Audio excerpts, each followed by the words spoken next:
Good evening, everyone.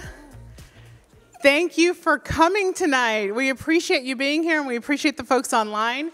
My name is Susan Valverde. I'm Chief of Operations of Sylvan Learning, and I'm happy to welcome you here in my home state of Texas for the first of what we hope to be many panels and many information sessions and events that are hosted jointly by Sylvan Learning and the National Math and Science Initiative.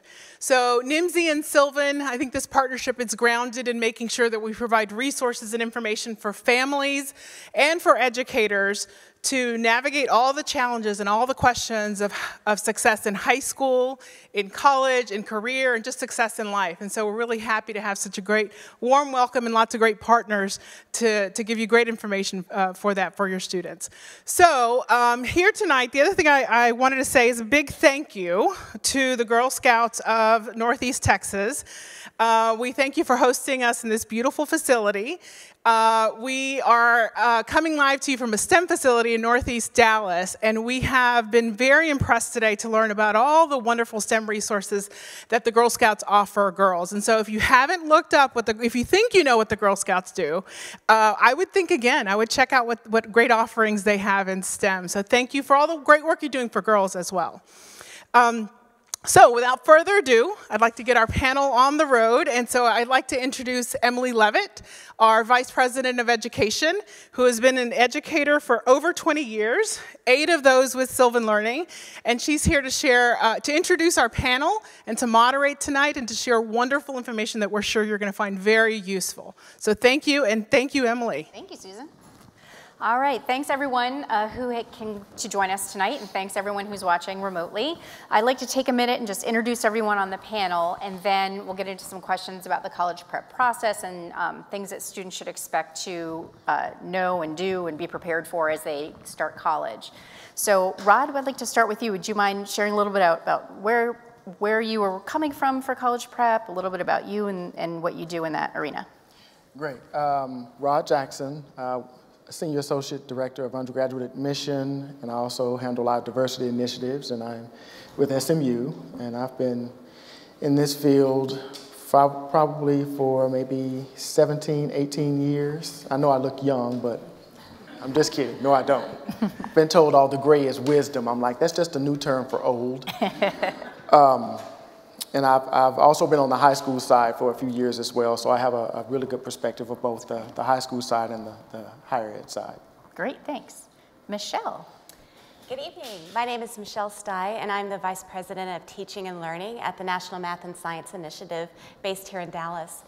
The National Math and Science Initiative, or NMSI, is devoted to making sure that our students and teachers across the country have access to and success in advanced STEM courses, with the goal of making sure that students graduate and then become STEM majors and then pursue STEM careers. And we use advanced placement as one of the measures by which we judge whether or not our programming is effective. And I'll be speaking a little bit more about advanced placement tonight. Thank you. And our host, Ashley. Well, welcome everyone to our brand new STEM Center of Excellence. We opened in May, and I would agree with you. If you said earlier, if you did not think you knew Girl Scouts, please give us a second look. We are the country's largest female leadership pipeline. And people think of us as cookies, crafts, and camping, but we are so much more. This campus is 92 acres filled with an outdoor learning, living laboratory specifically geared towards getting girls into STEM careers. We're bustling every weekend and during the week, also offering field trips to both boys and girls in all the surrounding school districts. And I'm the Chief Program Officer. I've been here 8 years. I also have one kid. I've gotten through this very daunting process of getting someone in college and finding scholarships. So I know a little bit about that perspective as a parent. I have one getting ready to go through that. I'm actually doing a college visit tomorrow with her. But from my position at Girl Scouts of Northeast Texas, I do feel it's my personal responsibility to get our girls very distinct experiences in job shadowing and college prep and career exploration so they can be very well equipped to go out into the world and become successful adults. Great, thank you. You're welcome. All right, so our 3 panelists have a lot of experience in the college prep arena, but you are approaching it from different angles. So because of that, we'll mix up the format a little bit tonight. So we'll let everyone speak to their area of expertise one at a time. So Rod, we're gonna start with you. So what can college-bound students do to stand out from the crowd when they're applying? How can they stand out? They can all make 1,600 on the SAT. But we know that's not feasible, or that's not realistic. That question comes up quite a bit. And I think the best thing a student can do is work towards making themselves well-rounded in a number of different areas. There are a number of different things that we are looking at as colleges. Some schools may look heavier at grades, some may put more emphasis on a test score. Some schools will be test optional where you don't even need an SAT or ACT. So they're looking at your leadership, they're looking at your recommendation letters, they're looking at your writing. So really being well-rounded in a number of different areas so that you can appeal to a number of different schools that you're looking at that's a big key. Great, thanks. So aside from GPA and test scores, what's the most important quality a student should have when they're being considered for admission? The most important quality. Or more than one. There isn't one. I'd have to say that there are multiple. We're looking for, of course, the academic potential and the character. We all want to think or believe that we are admitting students that are academically peaking at their point in their life, and they have a lot to learn and a lot to offer on the academic side, but we also want really good students that are going to come to our campus, that are going to get involved, that are going to show good character, that are going to make good decisions while they're on our campuses and not get us in trouble. And so the grades and the testing kind of talks to the academic side and often the recommendation letters from counselors and teachers, but the essay, the extracurricular involvement, things of that nature can really speak to a student's character and what they love and what motivates them and what they may bring to the table outside of the classroom. That's great, thanks. What should parents look for if they're going to get an ACT or an SAT prep course to strive for that 1,600? Oh my goodness. SAT or ACT prep testing, it really boils down to, I think, two things, and it's the time that the family has, and then also somewhat their budget as far as how much they're willing to commit to that. There are a number of free opportunities, of course, online, but when you're looking for a good prep course, you want to look at someone that's pretty reputable. You always want to ask a company, well, what is their success rate? What have some of their past clients gone on to do? How much have they raised a test score on average? And then, of course, it also depends on the student's calendar and the company's calendar to see how frequently you can meet with that company. And of course, many of them will have a fee, so that plays a big part of it as well. True, yeah. So you've talked about a lot of different qualities and characteristics and experience a student should have when they start the application process. So what is the best way to know whether a student is ready? How can a parent know that their child's ready? Yeah. Oh my goodness. That's a scary, a scary predictor. You know, it's crazy being in admissions. People will often ask, well, how many students do you admit? And how big is your incoming class? So we may admit 6,000 students for an incoming class of 1,500. And they're like, well, what do you do? I mean, if all 6,000 commit, they're like, well, we've never had that problem, but if we do, we'll have to handle that when we cross it. So a lot of it is just projecting and hoping that you're hitting the right marks. I think ways that parents can know that their students are prepared is by their work ethic. And oftentimes that's from the college side, we look at what you do in the classroom as your work ethic. If a student says that they love math and they are gung-ho about it, and then we look at their transcript and they have C in Algebra 1, C in geometry, C in Algebra 2, either they really aren't good at math or they're not working hard enough if they say they love it. So work ethic is a big part of trying to figure out whether a student will be successful or not. The type of courses they take. if they struggle a little bit, but they're able to persevere through that struggle. That's a great thing. We don't mind seeing students struggle. As parents, being a parent and having gone through this process as well, I didn't like to see my own child struggle, but when they can go through that and come out on the other side, that builds character, that builds work ethic. Yeah. And that's a big part of what we're looking for when trying to figure out whether or not a student will be successful on our campus. Great. Can you give that lecture to my second grader? He needs some help. It didn't work with mine. But. Oh, all right. Okay, good. Well, you have raised a lot of points that I know that Michelle and Ashley can speak to, so you teed us up very well, and thank you for that. So we'll shift over to Michelle here for a little while, and we're going to talk about elevating your level of rigor in high school to make sure that you can be ready and you can know that your child's ready to go to college. So let's start about talking about AP for a little bit. Sure. So for people who might not be familiar with AP courses, can you just share a little bit about what they are and what they're designed to do? Sure. Advanced Placement Program is run through the College Board, and the purpose of their AP program is to provide students with a college-level educational experience. So the College Board offers 30-plus AP courses in its catalog, and schools that offer AP courses have teachers who have been through training and who have had their course syllabi and curriculum vetted, and students are the beneficiaries of having that kind of quality control process. At the end of an AP class, students may choose to sit for what's called an AP examination. And this is a nationally normed test. Students take it from across the country, sitting together on a single day. And if they are able to earn a qualifying score of a 3, 4, or 5 out of 5 points, then they potentially can get college credit, depending on the policies of the school that they're interested in. Even if a student doesn't make a qualifying score, we still see a lot of evidence that they are able to be successful in getting into college. And maybe you can speak to that as well as persevere and get that 4-year degree, that they're more likely than not to be able to handle that challenge because of the experiences they've had in their AP course.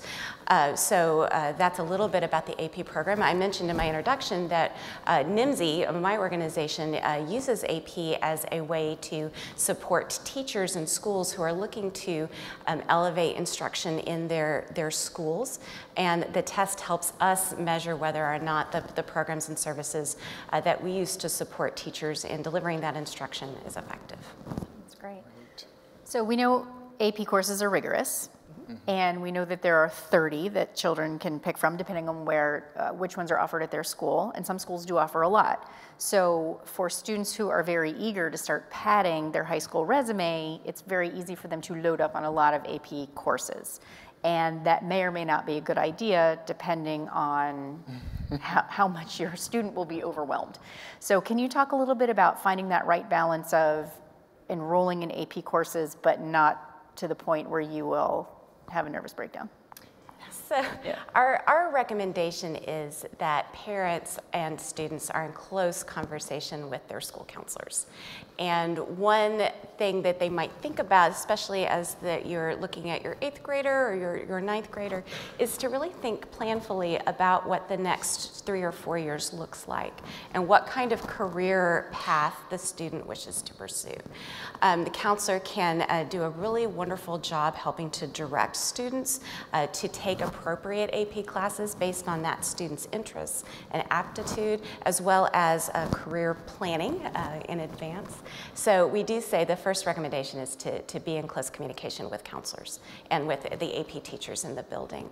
AP Central, which is the College Board's AP website, also has a lot of great tools for students and families who are making decisions about what AP courses might be interesting to them. So we always always recommend that students who are at the beginning stages of thinking about which AP classes to choose, to go online and to do some research about the different courses. Part of the tools that they have on the website are to match courses with potential career. So students can see, oh, if I'm interested in law enforcement, maybe an AP psychology class might be something useful. Or I always say that AP statistics, which develops statistical literacy in our students, is always a great course for students to take so that they can be literate in statistics and analyzing data. So again, just be in close conversation with your counselor, do your research, and then don't think that you have to compete with the student next to you. Just because your friend might be taking 5 classes doesn't mean that that's the right choice for you. So be true to your interests, be true to your passions, and seek out those courses and resources that are going to help you move to the next step. All right. So Rod, you'd mentioned earlier that you do look at writing, and writing helps speak to who the voice of the student and a little bit about character. So Michelle, writing, I think, is an area of interest for you. It is for me. It's something that's very near and dear to my heart. So how can students be ready for that level of writing that they're expected to perform in college? And is it very different from high school, and how so? That's a great question. And I am an old, perhaps wise English teacher. Wise. And I have had some deep experience teaching both at the collegiate level and at the high school level. And the difference between the two writing experiences from high school to college can be a bit of a shock for students, a little bit of whiplash. At the high school level, generally, and I'm painting with a pretty broad brush here, but students are used to writing about personal experiences, writing about opinions, doing some expository writing, lots of summary, and a lot of that is tied to what you might see on state assessments, for example, which makes sense for why schools would be promoting those modes. When students get to college, they're going to find that writing assignments are really tied to several items. One is critical thinking. The writing asks students to solve problems or to take a position and develop that position through supporting evidence. Or research-based assignments, they should expect to write across the curriculum. They're going to write in their math class, their science class, their English class, their history class when they get to college. And that might be a different experience than one they've had at their high school class. Research suggests that students are not ready when they get to college for the writing experiences they're going to have. The last National Assessment of Educational Progress suggested that upwards around 75% of students 12th grade students did not score at the proficient level in writing. So that's a sobering statistic. And I think anything that parents and students can do at the high school level to really make sure that they are writing frequently, getting practice, planning their writing as opposed to drafting from the muses to the computer to the teacher's desk. They want to be planful in their writing and think about multiple drafts. Not writing on the little screen, but definitely having different kinds of modes when they write, either longhand or on tablets, or sometimes screens are not a bad thing, I'm not suggesting that, but giving themselves different options for planful writing and thoughtful writing and different variety of experiences with that. Yeah. Students like to be one and done with the draft. They do. Right, but in college that's not how it goes. Probably not going to be most successful then. No. All right, no, probably not. All right, so we're going to turn a little bit and talk about leadership and extracurricular activities. So Ashley, we're going to be over to you. Okay. Why are leadership skills important to develop at a young age? I think it goes back to what you were saying earlier. It's so critical that we know now to kind of adopt that growth mindset philosophy with kids, and don't teach them to be able to fail forward and get that grit and resilience to try things. That, coupled with the confidence you get when you maybe go out and try something new that you've never done before and you failed at it and then you try it again, that gives you unbelievable confidence, which we believe in turn gives you exceptional leadership skills.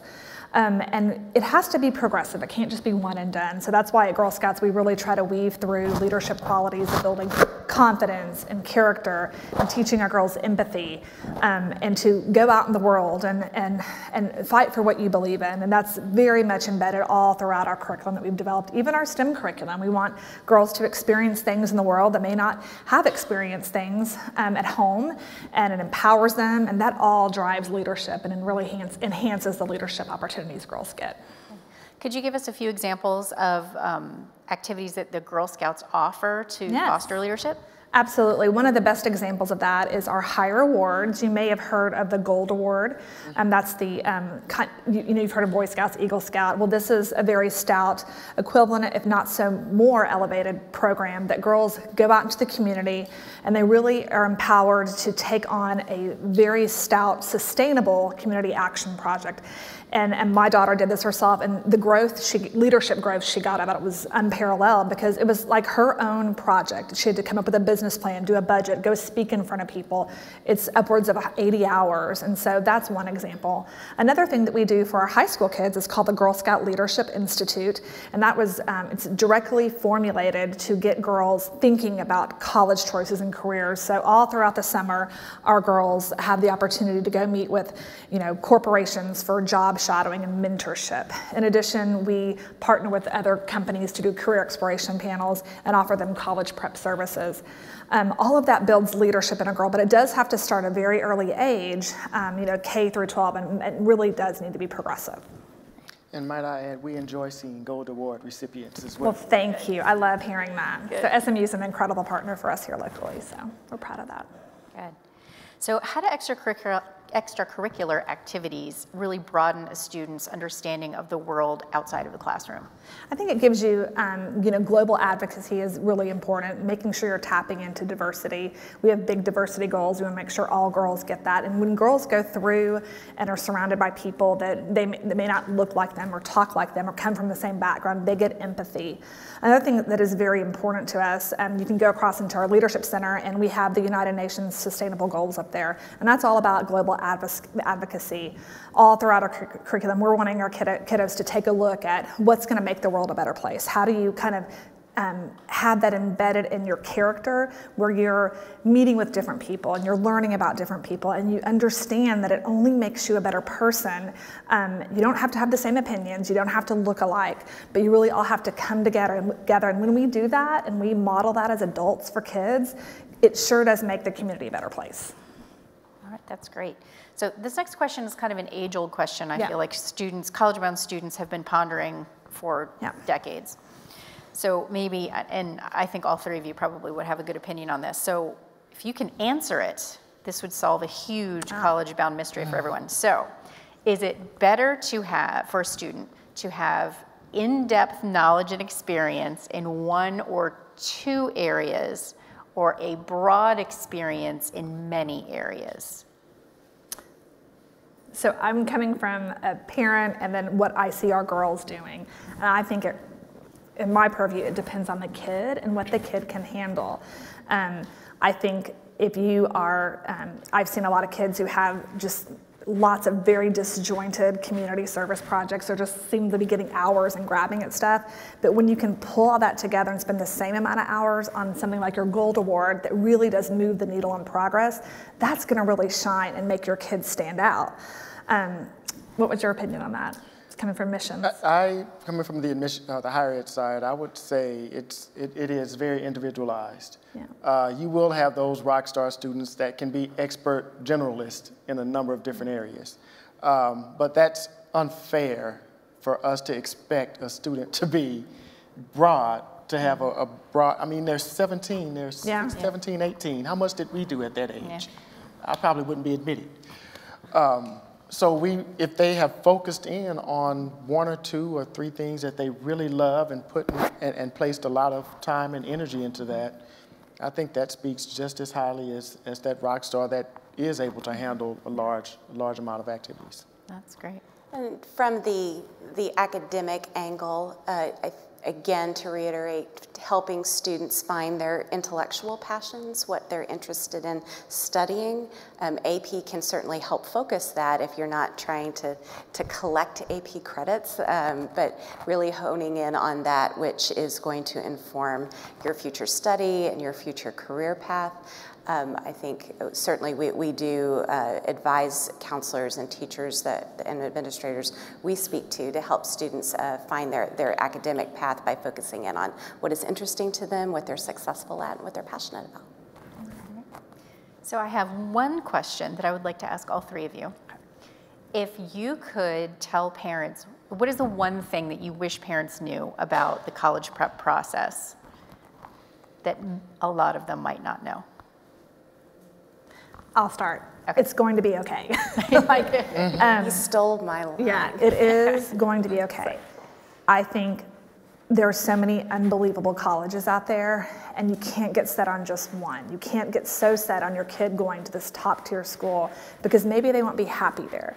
As parents and educators, and from my position, it's our responsibility to prep you as much as you can to give you those unbelievable experiences.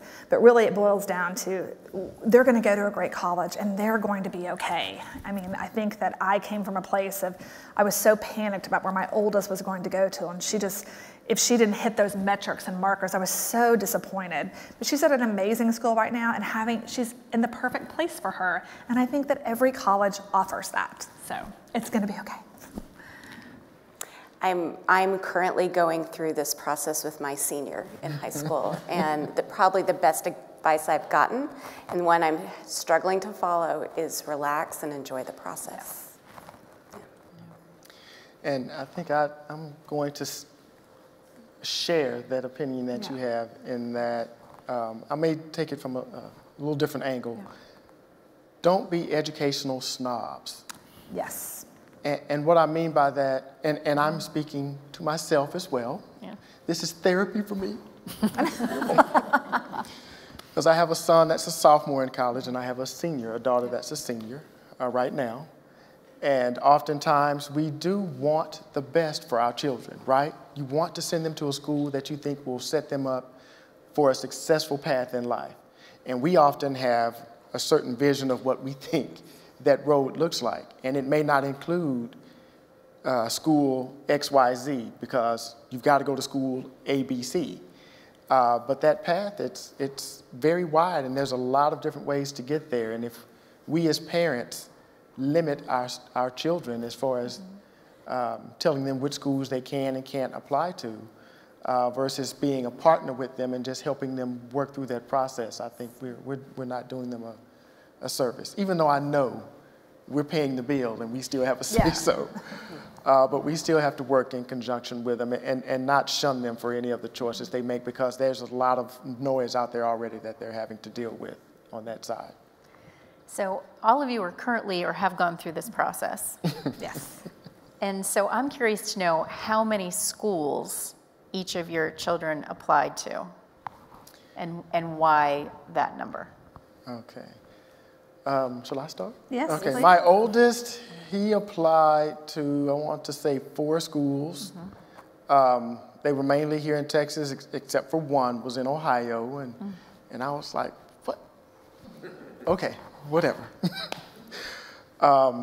And he knew that he wanted to be close to home.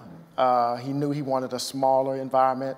The high school that he attended, as well as some of the elementary schools, were all smaller environments, and he knew he wanted that small school, that intimate environment.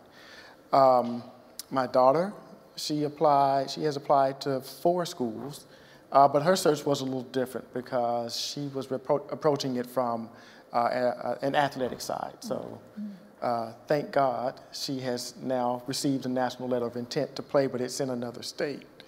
But that search was a little different than the academic search. Yeah. My daughter applied to 5, 1 out of state, 4 in state. She was looking for a mid-sized to smaller university, although she did apply at the University of Texas as well. It's huge here in Texas. She was concerned and interested in music and wanted to make sure that the places she applied had a great extracurricular offering for music. So she was very concerned about lifestyle and what are the additional services and experiences that the school provided for her to thrive as a well-rounded individual. So where can she play the flute? It was important. Yeah. So. My daughter, who's a sophomore in college now, applied to 3 out-of-state schools that are very close by, and she got into all 3. One of them, though, she didn't have quite the qualifications to get into, so it was really interesting. She fought really hard to get in that school. She met with the director of admissions twice and really showed them that she was serious about it. She did not pick that school, but it was a really good learning experience for her to understand. I don't have the scores and the grades to get in, but I'm going to show them that they would love to have me. And she did that. That was a tremendous learning experience. My younger daughter, who's a junior now, will probably apply to 8 schools all across the country. She's a different kid, and I'm letting each of them form their own path. So, Awesome. Yeah, I do have a family friend going through the process, and I've heard from several parents that we are applying to colleges. And so how much involvement would you want parents to have? How much did you have in your experience versus so when do you dive in and when do you back off? I can take this one if you want. I have definite rules that Can I go and sit over here? Yeah. So hear this.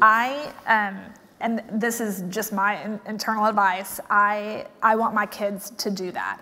Now, I have a rule that when we spend our spring writing essays, and I do work with coaches to make their essays, you can all go online and find out whatever school you want, what the qualifications are. They're all a bit different.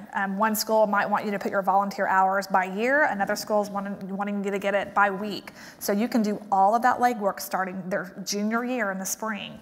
After I make my kids, the day the application opens, the day they sit down at the dining room table, I sit next to them and I'm proofing to make sure, because I don't want them not getting to school because of a grammar mistake, but I make them do it on their own, and they do it the day the application opens because they've already have their essay written and complete. I make them do all the scholarship applications too. They write all their scholarship essays, but I do check to make sure there's not a giant mistake happening, because it does affect if they put in something not smart. You don't want them to do that. That's my method. So. I too sat at the dining room table next to my daughter as she was inputting things to make sure that it was done correctly. Yes. It does feel a little high stakes, doesn't it? And as an English teacher, I did support her in her writing, although she, this is their path. You have to, it's not my essay. So coaching myself not to use the we. Yes. Hard. And making sure that my fingerprints are not heavily visible all over any of the work that she was doing. This is her life, and so.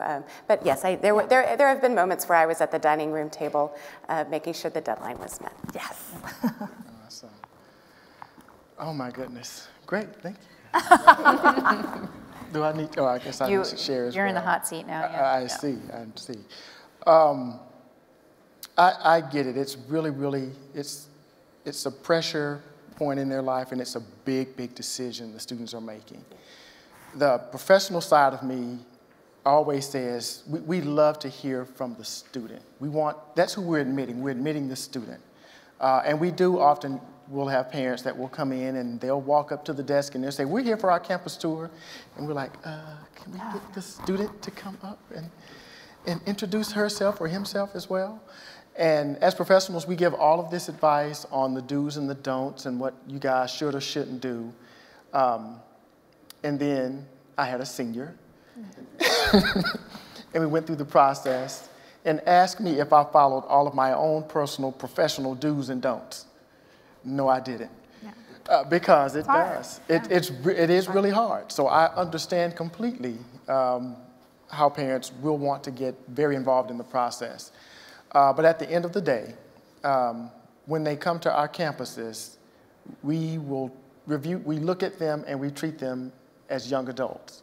At that point, they are starting their adult life, and they're responsible for everything they do. We communicate only with the student unless the student gives you all that power to speak to the university. They have to actually submit something to us in writing because of FERPA rules. So you want your child to be prepared and be able to do things on their own. So the more you place in their hands in the beginning, the more comfortable you will be once they leave.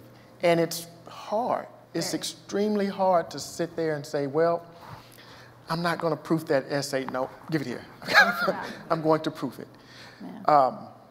But at some point, we've got to turn over the reins to them and let them run as young people. That's how they become young adults. So.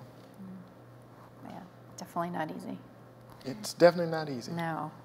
Okay. Well, I would like to switch over to Q&A now, if we could. We have a lot of questions from our online audience, and I would love to hear from folks here in the in-person audience as well. So let's start in the room. Does anyone have any questions they'd like to ask the panel? There we go. I'm wondering what advice you might give a student who is trying to decide whether they should take the SAT or the ACT or both, and how would they make that decision? I'll dive in. Typically, we ask students or recommend that students try both. Try both the SAT and the ACT. There may be testing components or testing styles that work better with one of the other tests. And we always encourage students to try both tests at least once, see which one they were most comfortable with, which one they've done better on, and then go from there as far as additional tests that they take. Okay, great. All right. Oh, one more. Okay. So we get this question a lot in the center. Students come up to us and say we would do great on our SAT or the ACT, but our GPA isn't all that good. We have a lot of community hours. Our LORs are great. Is there a secret breakup of percentages of what colleges look at in terms of what percentage of the acceptance criteria is SAT or ACT? What is AP, pre-AP courses, GP, and all that stuff? As far as a breakdown, most schools are looking at students, especially some of the highly selective schools that I'm sure you all's children will apply to, are going to look at about 6 or 7 factors. Of course, grades, test scores, extracurricular involvement, that all-important essay that you guys are going to help them construct. Recommendation letters, the type of courses that are taken plays a big role in that process, grade pattern. For the more selective schools, and most of the universities, it's still very much an academic review. So it's typically driven by the academic side. So grades, testing, curriculum, recommendation letters, things of that nature. And then you have somewhat the subjective side, so essay, resume, things of that nature. We try to look at them fairly equally, but in all honesty, most universities are still, it's started and driven by the academic side, and everything else kind of bolsters that student's application. So I'm going to switch to some of the online questions to mix it up a little bit. And Anathea, this is a question for you. So the question is, does Sylvan offer free practice tests for the SAT or ACT or essay workshops? We offer all of those. You can contact your local Sylvan Learning and ask about taking a free ACT or SAT practice test, and then schedule a follow-up consultation to review the scores against colleges of interest, and then talk about plans for college. And then, yes, to writing. We have an excellent writing program that supports kids grades 2 through 12. It is a good one, if I do say so. Okay, oh, here's one more from online. When is the best time to plan for college? When do we start planning? So, I can speak for NMSI. Our recommendation is for students to start thinking about their academic path as early as middle school. And that helps with appropriate course selection and helping students identify where they might be interested in pursuing and choosing the kinds of courses that will help get them there. Certainly, having those conversations in high school isn't too late, but the sooner you can start thinking about what courses are interesting and for you and good for you to think about as far as a long-term strategy is. We do think that 8th grade is not too early to be having that conversation. And we're having conversations here at the STEM Center from K through 12 on, like, you know, career exploration and college prep looks incredibly different for a kindergartner than a 12th grader, but we're trying to engage them in meaningful ways where they can see what careers they could have through kind of different, you know, STEM topics. And so I think if you do that progressively and kind of have a dialogue with your kids kind of all the time and expose them, and we start our college tours with 6th graders on. We have very deliberate programming that we want kids to get on college campuses, not just so they say like, oh, I want to go to this college, but they kind of get a sense of like, this is a possibility. The majority of the girls we serve are low to moderate income, and we want to get them starting to thinking that they can be and do whatever they want to be. We also take a responsibility to help our kids. You know, on our website we have scholarships that we also want to help our kiddos with. So we kind of dabble a little bit K through 12. Okay, that's great. We actually did have a follow-up question that ties nicely to that is, okay, how do you find scholarships? What's a good place to look for scholarships to apply for? They're everywhere. I mean, my daughter got a ton of scholarships her freshman year. She didn't have the great grades, but you have to put the work in. I mean, you have to really research. If they have a specific passion, like your daughter playing with a flute, they might be some great scholarships for that. If they excel in leadership and community service, there are so many corporations out there that give kids significant money and dollars for doing significant community service projects like the Gold Award. I think Toyota gave our 16 of our high school girls 10 grand one year for their Gold Award projects. So they're out there for everything, and you just have to really research and be creative in your searching skills. We have a lot on our website. Most high school counselors' office have pages on their high school websites where you can just go. So your high schools will know tons of resources. So like you were saying, be in constant contact with your counselor on that.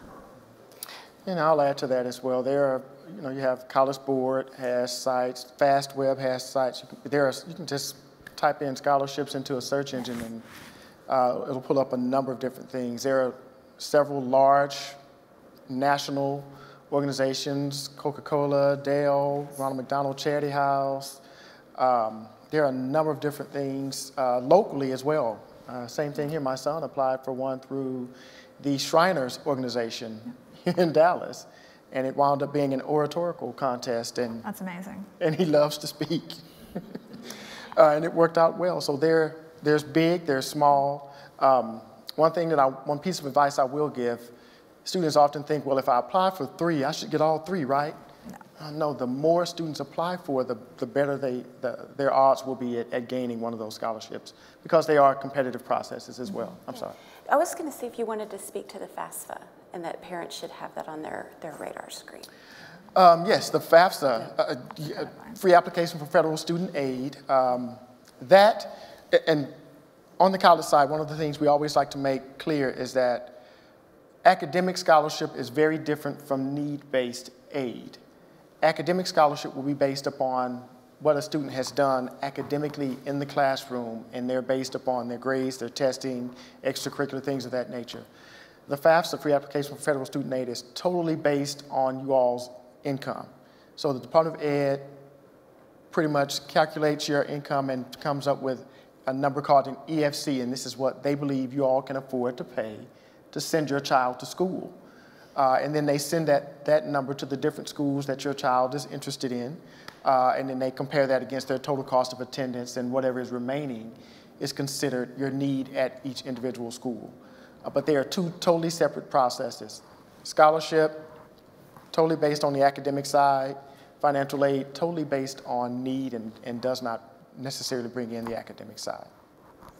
And I do feel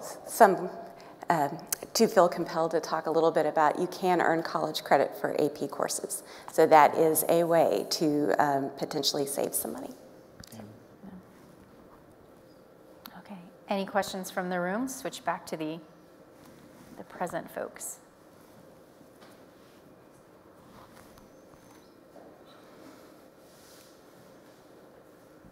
So I'm a junior in high school, and I take a regular English class, and I make an A in it.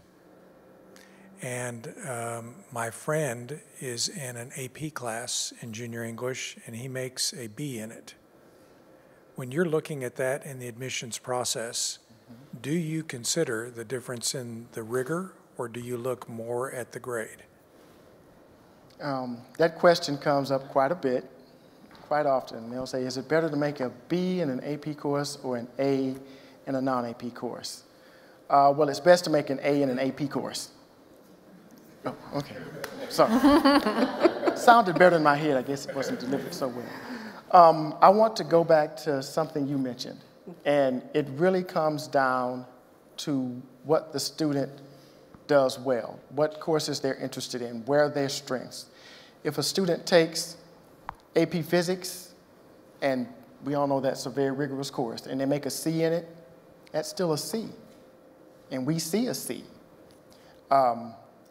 So we really have to look at each school and each student in the context of their school and what the school offers. So making that B in what you said, English, or an A in a non-AP course, I mean, that's still an A in a non-AP course.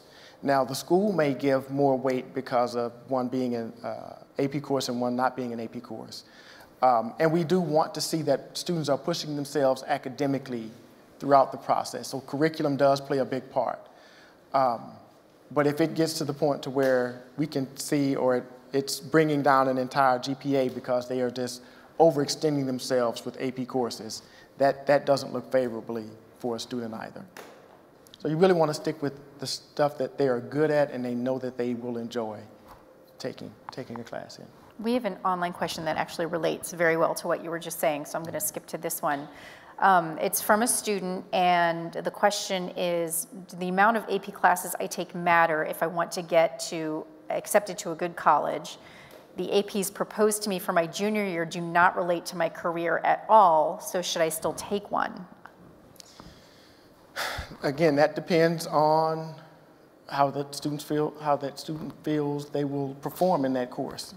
I guess I can use a personal story in regards to that question. My son attended Talented and Gifted Magnet. And there, part of the curriculum is that they just have them take a ton of AP courses. And he's a writer. He loves to write. You would be happy. And that's what he's studying in college, and he has taken off there. But he also had to take computer science. He had to take physics. He had to take stats. He had to take all kinds of courses. I think those courses really are good as far as preparing a student for the type of rigor they may face in school. But if it's bringing down the entire GPA, which it hurt his GPA, it hurt some of his chances as well, overall. So no, don't just take them just to take them. Take them if you have a deliberate reason for taking those type courses.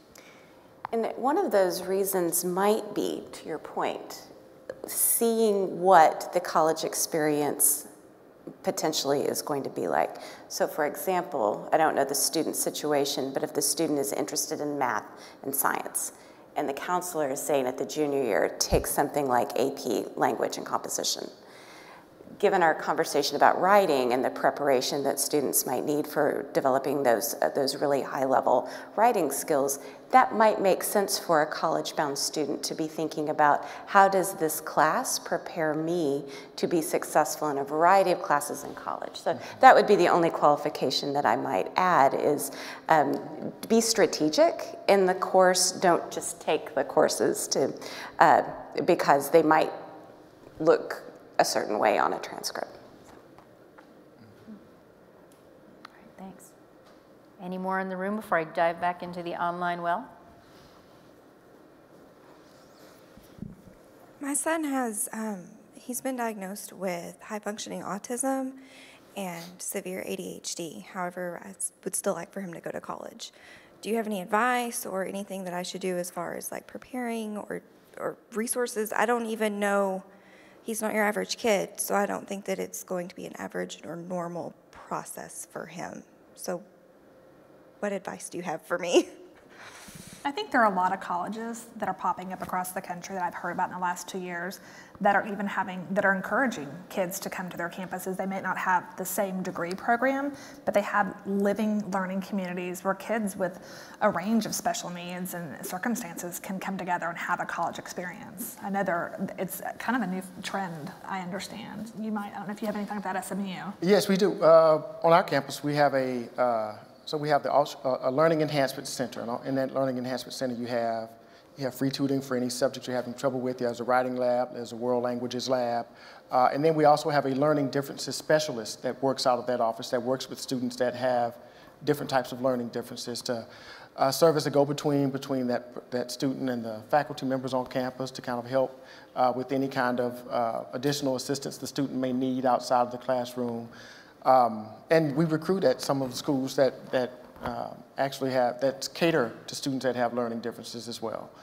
So yes, it's very possible, and it's just a matter of finding the right fit for your child. Sure.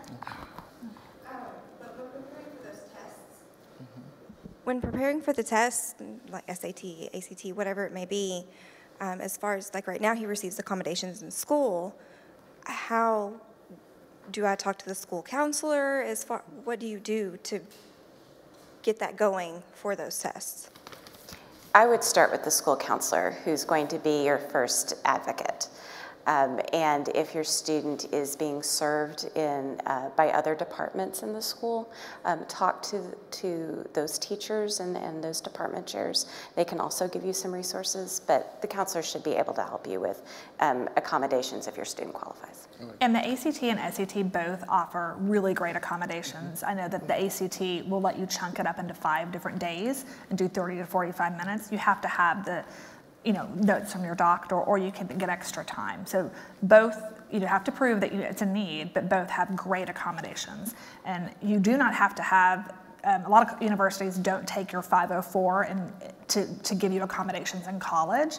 And I found that there are amazing accommodations in college that you don't have to have your 504 follow you. You just have to you know about the resources, meet with them, and get your doctors to be a part of that process. Exactly. Just to add to that, you can submit documentation of a student's learning difference, and that's something we review throughout the process as well, throughout the admissions process. Okay, great. All right, I think I'm going to do one last question. And Rod, this is probably for you. How do you look at schools that weight their GPAs versus schools that do not weight their GPAs? Many universities will recalculate the GPA, and not all, but many, will only look at the core areas of English, math, science, social sciences, and world languages. So even if there is weight in the GPA, we would take it out, restructure it on a 4.0 scale, and that's the GPA the student that we use as the student moves through the admissions process. Okay. Now again, we look at the curriculum totally separate, and we do want to see students pushing themselves with AP or honors, college prep type courses.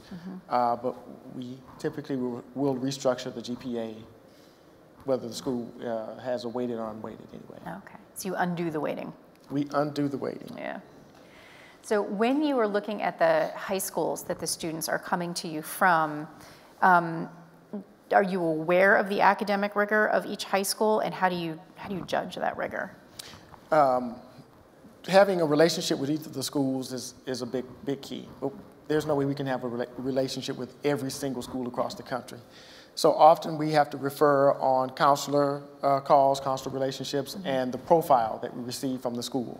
So every school will submit a profile to us letting us know how many AP courses are offered, average scores of their APs, how many test takers they have, their college going list on some of the things of that nature. And it gives us a breakdown of each school's grading scale, what they count as an A, B, C, and D. And for those schools that we aren't as familiar with, we typically will rely on the profile and any connection we have with the counseling staff at that particular school.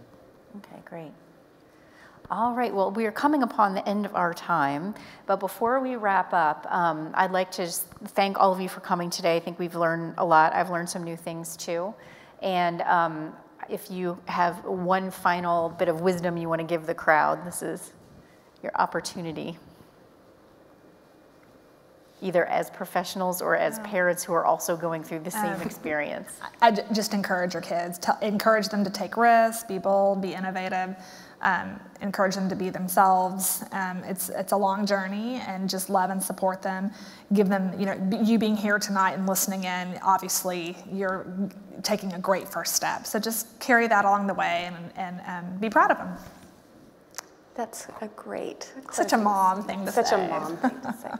I echo everything that Ashley said, and to just see your school as your partner in this journey with your child, and make sure that you're in good conversation with your students' teachers and school leadership, so that you're working together to make sure the students have a great experience. Yes. There's two last things. One, try not to stress your children out by making them or forcing or making them take things or do things that aren't comfortable for, well, I shouldn't say not comfortable, because sometimes comfortable is not a good thing. You want to push them outside the box. Try not to stress them out during the admissions process. And then the second thing is, your students will apply to a number of different schools, some really good schools, some schools that they may not get into. If they don't get into the school, it's not an indictment on you. That doesn't mean that you're not a great parent. That doesn't mean that you didn't prepare them well. There's just only so many spots at some of these really big household name schools, and not everyone can be admitted. It doesn't mean that they don't believe that student can't be successful at the school. They just have so many spots available. And that does not mean that we don't like your child or that you are a failure as a parent. It's okay. There are other schools. It will be okay. It will be okay. It will be okay. Yeah. Thank you, everyone, and thank you, everyone online. It's been a pleasure having everyone today, and we appreciate you tuning in. I'm Anathea Simpkins, and I'm the Director of College Prep Programs at Sylvan Learning. And I just want to thank everyone here with us in Dallas and all of you who have joined us online for our first Pathways to College event. There will be more, so stay tuned. And I want to thank our partners at NMSI for helping us in organizing this event, and our incredible panelists for lending their expertise. Thank you so much. This is my area of passion, and I was just overjoyed to hear you share all of your wisdom. And then again, a heartfelt thank you to the Girl Scout Center here and to Ashley for sharing their incredible space with us, and the entire team for helping us organize everything here today. And for those of you in the room who entered our raffle, and those of you online, stay tuned for more information about who won the raffle, because it might be you. Thanks, everyone.